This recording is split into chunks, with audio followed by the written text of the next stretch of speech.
धुळे पश्चिम वन परिक्षेत्रातील लळिंग कुरण धबधबा काही दिवसांपासून प्रवाहित। धबधबा पाहण्यासाठी पर्यटकांची मोठी गर्दी। वन खात्याने सुरक्षेच्या उपाययोजना करण्याची देखील मागणी।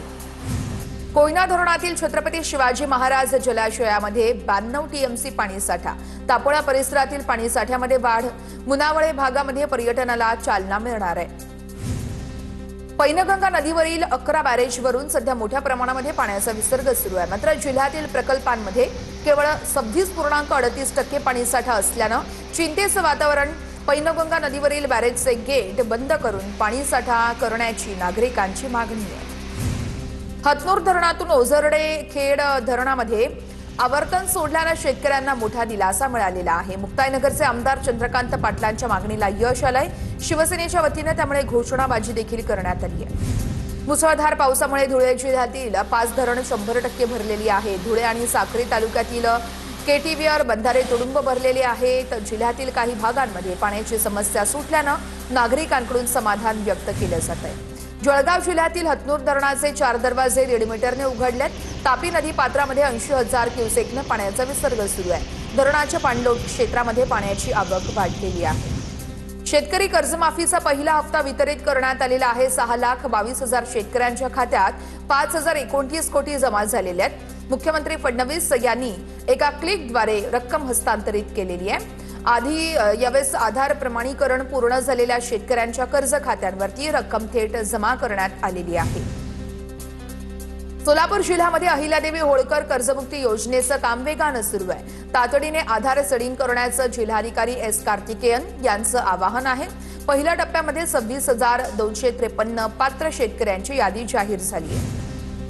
कर्जमुक्ती योजनेअंतर्गत हिंगोली जिल्ह्यातील 30,000 पेक्षाही जास्त शेतकऱ्यांची ई-केवायसी पूर्ण झाली आहे। फार्मर आयडी नसलेल्या शेतकऱ्यांनी फार्मर आयडी काढून ई-केवायसी पूर्ण करून घेण्याचं आवाहन केलेलं आहे। यवतमाळ जिल्हा प्रशासनाकडून 13 सोयाबीन कंपन्यांवरती गुन्हा दाखल। बोगस सोयाबीनमुळे शेतकऱ्यांचा हंगाम वाया गेल्यानं कारवाई। बोगस सोयाबीन कंपन्यांचा परवाना रद्द करण्याची प्रक्रिया सुरू झालेली आहे। नाशिकच्या इगतपुरीमध्ये खत टंचाईमुळे शेतकरी अडचणीमध्ये काही ठिकाणी वाढीव दरानं खत विक्री होत असल्याची शेतकऱ्यांची तक्रार आहे। बफर स्टॉक खुला करण्याची राष्ट्रवादीची मागणी आहे। नंदुरबार जिल्ह्यामध्ये पावसाअभावी पेरण्या पूर्ण झालेल्या नाहीयेत, त्यामुळे आता शेतकऱ्यांची पीक विम्याकडे पाठ आहे। पीक विम्यासाठी अवघे 4 दिवस शिल्लक असताना अपेक्षित नोंदणी नाहीये। ऑनलाईन पोर्टल वारंवार बंद पडत असल्यानं शेतकरी त्रस्त झालेले आहेत। जळगावातील 40 गावांमध्ये झालेल्या मुसळधार पावसामुळे अनेक ठिकाणी नुकसान झालंय। कृषी विभाग आणि महसूल विभागाच्या पथकांकडून नुकसानग्रस्त शेतकऱ्यांची शेतांची संयुक्त पाहणी करण्यात आलेली आहे। पावसानंतर आता प्रशासनानं मदत प्रक्रियेला सुरुवात केली आहे। शेती, सुपीक माती, फळबागा आणि पिकांच्या नुकसानीची पाहणी केली जाते।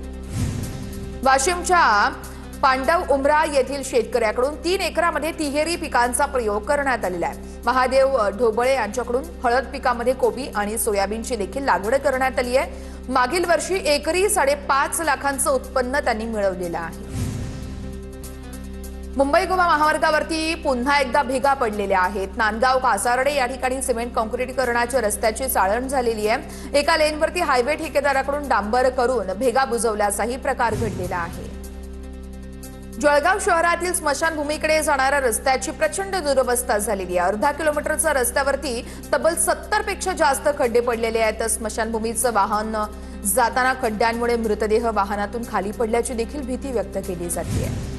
नाशिकच्या इगतपुरीतील यावेळेस पारदेवी जिल्हा परिषद शाळेची दयनीय अवस्था समोर आली आहे। मुसळधार पावसामुळे शाळेच्या छताला गळती लागली आहे। वर्गामध्ये पाणी साचलं होतं। शाळेच्या इमारतीच्या सुरक्षिततेवरती त्यामुळे आता पालकांकडून प्रश्नचिन्ह उपस्थित केलं जात आहे। 14 तारखेपर्यंत ठोस निर्णय न घेतल्यास आमरण उपोषणाचा इशाराही देण्यात आलेला आहे।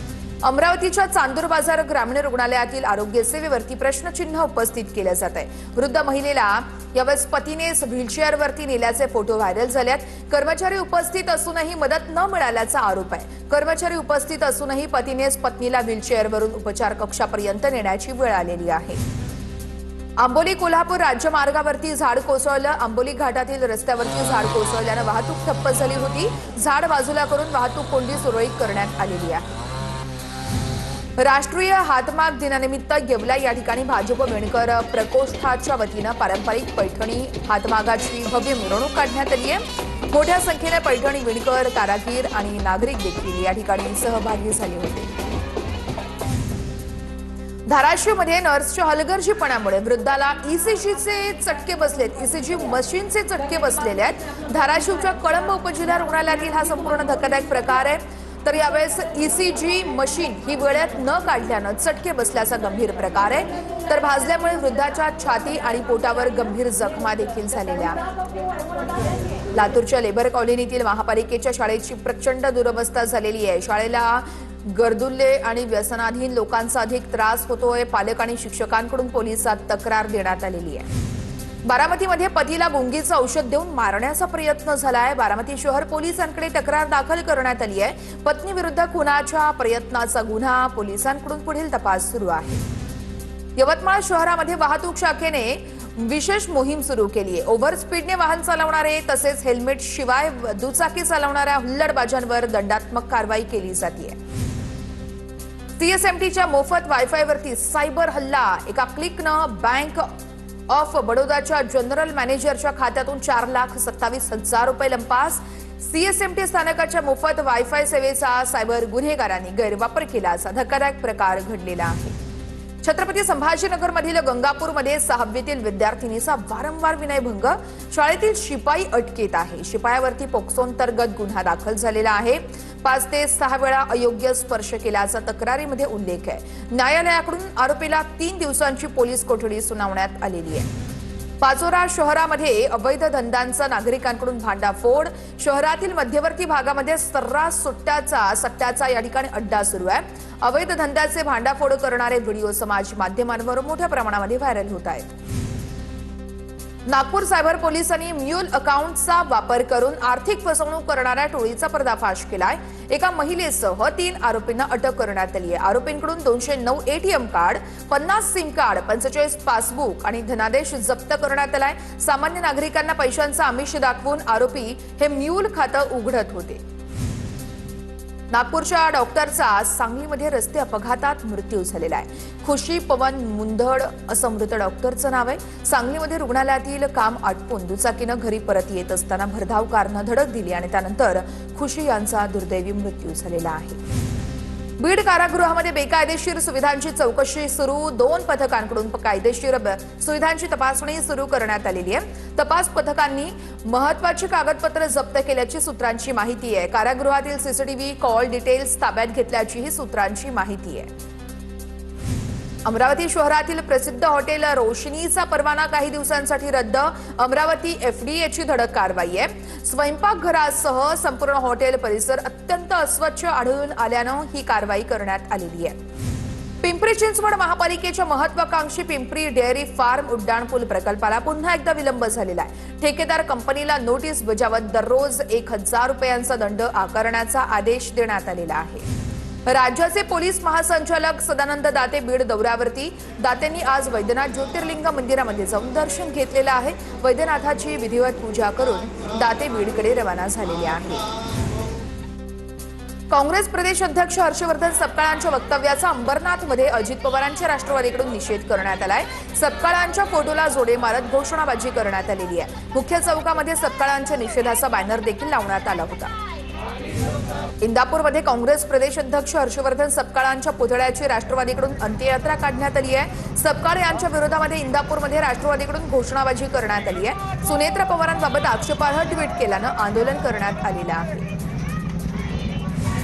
नाशिकमध्ये मंत्री दादा भुसेंच्या विरोधामध्ये युवक काँग्रेसचं आंदोलन. शालार्थ आयडी घोटाळा तसेच शिक्षण व्यवस्थेमध्ये होणाऱ्या भ्रष्टाचाराविरोधात आंदोलन. दादा भुसेंच्या राजीनाम्याची मागणी यावेळेस करण्यात आलेली आहे. मनोज जरांगे पाटील यांचा पंढरपुरातून पश्चिम महाराष्ट्राचा दौरा. उद्या आज जरांगे पाटील पंढरपूरमध्ये येणार आहेत. रविवारी सकाळी सभा घेणार आहेत. कुणबी प्रमाणपत्रासाठी जरांगे पाटील आक्रमक झालेले आहेत. मनोज जरांगे पाटील यांच्या पश्चिम महाराष्ट्र दौऱ्याला सुरुवात झाली आहे. अंतरवाली सराटीमधून जरांगे पाटील तुळजापूरला रवाना झाले. अंतरवाली सराटीमधील देवदेवतांचं दर्शन घेऊन दौऱ्याला जरांगे पाटलांनी सुरुवात केली आहे. अमरावती शहरातील बंद सार्वजनिक शौचालयाचे ठाकरेंच्या शिवसेनेकडून प्रतिकात्मक उद्घाटन करण्यात आलेलं आहे. मनपा प्रशासनाविरोधात संताप व्यक्त करण्यात आला. 33 लाख रुपये खर्चून उभारलेले सार्वजनिक शौचालय गेल्या 4 वर्षांपासून बंद असल्याचा आरोप आहे.